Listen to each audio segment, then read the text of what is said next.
Hello everyone, welcome back. These are the IIT JEE Physics lectures by Gautam Gupta. In the last class, we discussed about vector addition, subtraction, and the polygon law. In this lecture, we will cover some of the examples on these three concepts. These examples are taken from HC Verma book. So this is question number 1 in HCV. There are two vector A and B, and the angle that vector A makes with the x-axis is 20 degree, and the angle that vector B makes with x-axis is 110 degree. Then you have to find the resultant. Resultant vector means you have to find the magnitude of the resultant as well as the direction of the resultant. So how to visualize this resultant? So I told you, in order to add two vectors, you have to move the vector such that the head of the first vector coincides with the tail of the second vector. So we can move vector B like this. Please be careful that the length of the arrows are directly proportional to the magnitude of the vector. So this is now vector B, extrapolated vector B. And now the head of vector A coincides with the tail of vector B. And then the resultant will be given by a vector which starts from the tail of vector A and ends at the head of vector B. And this will be the resultant vector R. Now applying the formula for resultant. So the magnitude of resultant is under root of magnitude of A square plus magnitude of B square plus 2AB into cos of angle between vector A and vector B. And this angle must be the angle between the tails of the two vectors. So in this picture, we can see that vector A and vector B, this is the angle between the tails of this two vector. And this is 110 degree minus 20 degree, which is 90 degree. And when we put this here, then it becomes cos 90. And putting the magnitude of vector A as 3 and vector B as 4, you will get 3 square plus 4 square, which is 5 meter. Now we have found the magnitude of the resultant. That means the length of this vector is 5. But how do we find the angle? Because the vector is complete only when you find the magnitude as well as its direction. So we can apply again this formula, that tan of the angle that the resultant makes with the first vector is the second vector, which is vector B in our case, into sine of the angle between A and B. And that angle is the angle between the tails. So which is 90 degree divided by magnitude of vector A plus magnitude of vector B into cosine of the angle between A and B. And since cos 90 is 0 and sine 90 is 1, this will reduce to B by A. And B is 4 and A is 3. So it will be alpha will be tan inverse 4 by 3. And what is this alpha? Alpha is the angle that the resultant makes with the first vector. So first vector is A and this is the resultant. So this angle is alpha. So if it makes alpha angle with first vector, then the angle that it makes with x-axis, resultant makes an angle equal to alpha plus 20 degree with x-axis, with our x-axis. So you have found the magnitude of the resultant as 5 meter, and the direction is it makes tan inverse 4 by 3 plus 20 degree with x-axis. Now come to the question number 2. And this question is that in the same example, if you have been asked to find out A minus B, then how do you find?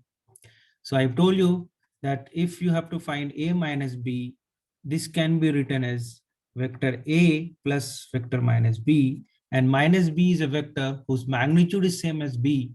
So the length of this arrow, vector B, will be same as the length of vector, length of the vector minus B will be same as the length of the vector B, because the magnitude is same and the direction will be inverted. Now we have to add this vector A and minus B. So we know that in order to add it, you can again translate this vector from here like this, so that the tail of the vector minus B coincides with the head of vector A. And in that case, the resultant of A plus minus B will be given by this vector. And we can apply the formula that vector magnitude of the vector r is under root of magnitude of vector a, which is 3 square, plus magnitude of vector minus b, which is again 4 square, plus 2 times magnitude of a into magnitude of b into cos of the angle between a and minus b. So the angle between a and b was 90 degree. But what is the angle between a and minus b? So if b vector was making 110 degree with x-axis, then minus b vector will also make 110 degree, but in the negative direction with x-axis. So the angle between a and b in this case will be 20 degree plus this angle, right? So this 20 degree plus this angle. So you have to write that angle, and in order to find the alpha, so again you can apply this alpha. Alpha will be the angle that the resultant makes with x-axis, and that alpha will be given by this angle. That the resultant makes with x-axis in this case will be alpha, and that alpha will be second vector, that is b, into sine of the angle between a and b, and the angle between a and minus b, which will again come out to be 90 degree, divided by a plus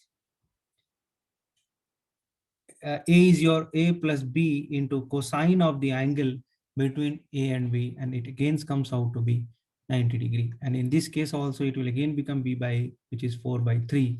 But this alpha will be the alpha that resultant, which is a minus b, mixed with x-axis, and this is in the negative direction. So the angle that a minus b makes with x-axis will be this angle. So you can find out this angle geometrically. Okay. So this is how we find out the subtraction of two vectors.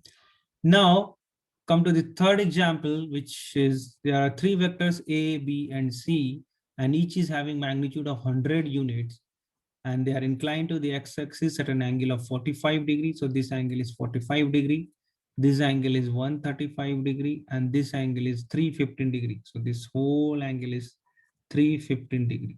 So if this is 315 degree, this complete circle has to be 360 degrees. So that means this angle is 45 degree. So you have these three vectors. So you know when you have three vectors, you can apply the polygon law, and you will have a plus b plus c. So let us first add a and b. So let's say that a resultant of a and b is r1, so r1 plus c, and the resultant of r1 plus c will be your resultant r. So how do you show this in the figure?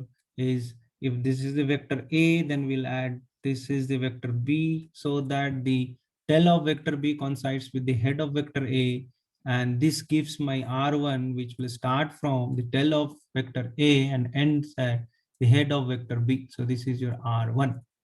Now if you have to add r1 plus c, so r1 plus c, this is your r1 and this is your c. So again, you can either translate vector c or vector r1, so that the head of vector c coincides with the tail of vector c coincides with the head of vector r1. So if I move vector c like this, and this is my r1, this is my r1, and this is my vector c, then r1 plus c vector will be given by this, and this will be my resultant. So you can first find out r1 as ra plus b by applying the triangle law. So that will give you the magnitude of r1 as well as the direction of r1. And again, you can apply r1 plus c. Again, you can apply triangle law to find out the direction of vector r as well as the magnitude of vector r. Now, if you have to show this vector polygon, then how can you show is that, let's say this is a vector A, then we will form vector B like this, and the vector C, you have vector C was originally here. So vector C is given here, but I have to form a closed polygon. So if I have to form a closed polygon, what I'll do is that we'll take vector C and we'll put vector C on the head of vector B. The tail of vector C must coincide with the head of vector B, and it exactly comes here because B and C are anti-parallel to each other. And in that case, this resultant A plus B plus C, you can see that it is just A, because the vector B and vector C are equal and opposite in direction. So that will nullify So the resultant will be just A and B. And you can see this in the in this polygon also. So the polygon actually looks like this. So basically these two lines are coinciding. So you may not be able to visualize. So in your mind, you can think that, okay, this is like this. So this kind of gives like a very small polygon. And then in this polygon, if you connect the head of the tail of the vector A with the head of the last vector, you will get almost vector A. So this the resultant is vector A. Okay, so you can see that if you have to calculate the resultant of two vector, you can simply apply triangle law of vector addition. If you have to calculate the subtraction of two vector, you can again apply triangle law of vector addition. You have to invert one of these vector and you have to apply these laws. And if you have more than two vectors, you can apply polygon law. So polygon law geometrically gives you the direction of the resultant. And if you have to exactly find the magnitude of the resultant as well as direction, then you have to do it step by step. You have to take first two vector, you have to find the resultant, find the resultant magnitude as well as direction, then add that resultant to the third vector and then find the next resultant. And if you have more than three vectors, you can keep doing this exercise till you reach to the resultant vector. But as you can see, this involves a lot of calculations. If you have just two vector, it is very easy to apply triangle law. But if you have more than two vector, then it really becomes complex to apply triangle law of vector addition. And in that case, we take the help of component of a vector. So in the next lecture, I will introduce you with the concept of components of a vector, and from then onwards, in order to find the vector resultant, we will be always applying component method. We will not be applying triangle law of vector addition. Thanks for your interest. I'll see you in the next video.